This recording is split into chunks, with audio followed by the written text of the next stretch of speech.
all disappointing, any game you lose, but today particularly because we need to win for the match in this position we're in, but conditions were poor.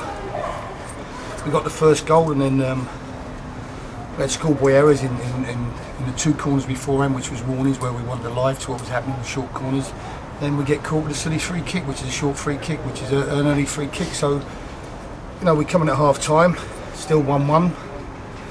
No difference between the two sides, and just sort of said to him, you've got to step up. I don't think there was 6 or 7 players out there that wanted a full pelt, which is not acceptable, and I said and told them so. So try and get a response.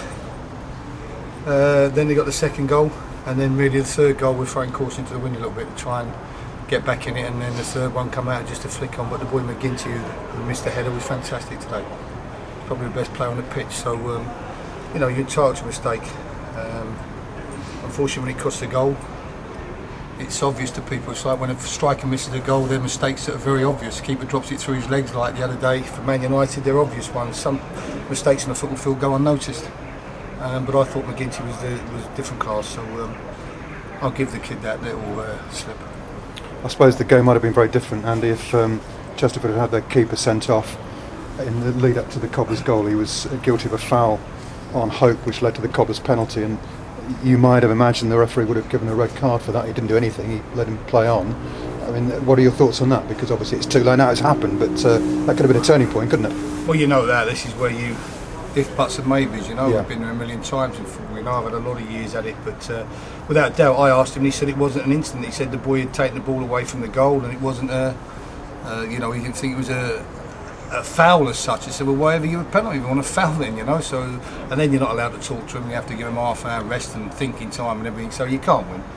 It's like, so it's no point in me talking about it. I'm not prepared to have a fine at this stage of my career, especially the position I'm in, so it's just one of those things that are happening at the moment. It's football club, it's like the 3-1 and the goal at the end. We don't deserve that, to go 3-1. We could have been in a 2-1 fight. There could have been an equaliser, and it could have been a 2-2 draw. Looks better. Yeah.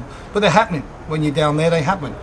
It favours the brave or favours those in the position. And at times they look like a second in the league side, but other times I thought we competed very well and belied our position. There was a real scramble, wasn't there, when you were 2-1 down? Yeah, the ball just stuck in the mud in the opposition penalty area. He said at half time he was going to call the game off, and I thought he possibly might do. Yeah. The ball wasn't rolling in the second half, and making this very difficult. I've seen games called off on less than that, so taking away the decision on the penalty, I've seen games called off. But the point is that we went 1-0 up. We get caught on a sloppy goal, which is not acceptable. There were certain situations in the game, but we were nervous. But you are nervous when you're bottom of the table. The players know the position they're in. The players know that the importance of this to the club.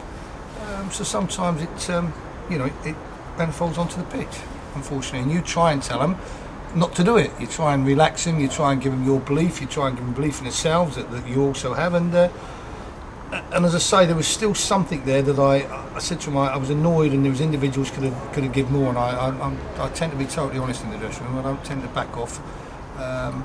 But I still say, and I say to all Northampton fans, that if they galvanise together and they get together, there's enough quality in this club to go on a run of games, which they now need. They need to go on a run of 4 or 5 games unbeaten. There's enough quality in this dressing room to go and do that and get this club out of the position that they should be in. And it wouldn't be surprising, Andy, if some of the players were lacking a bit of confidence now because their situation is so dire. Well, of course they're lacking confidence. I said at times that defensively you try and clear your lines, and at times we clear it too easily. We just put our foot through the ball, and there are times you can be more composed. But it's very difficult when you're in this position, unless you've been in a football team in this position. It's hard to, which I have. Unfortunately, I survived, but at Swindon once I had this situation and we got out of it. But sometimes it don't rely on football. It's not on the basics of football. It's on heart. Like I thought first half, Collins and McGinty stood out. It's people, individuals finding more. It's a manager being brave and going up front when he might get beat 4-1. There's various things in this situation, but the main thing for me is confidence. They've got to find some confidence, and the only way I know of finding confidence in a football team is to want a little run of games. This is what this club needs. These players are good enough to want a little run of games. They're better than the average in this division. They are. They've got to believe in themselves, get a new lift, start again Monday, and whatever happens, whoever comes in. I'm not allowed to say who because I don't know who. So it's quite a good question, but I understand someone. You know, I would be quite happy to take over this squad and have a fighting chance to get this club out of trouble.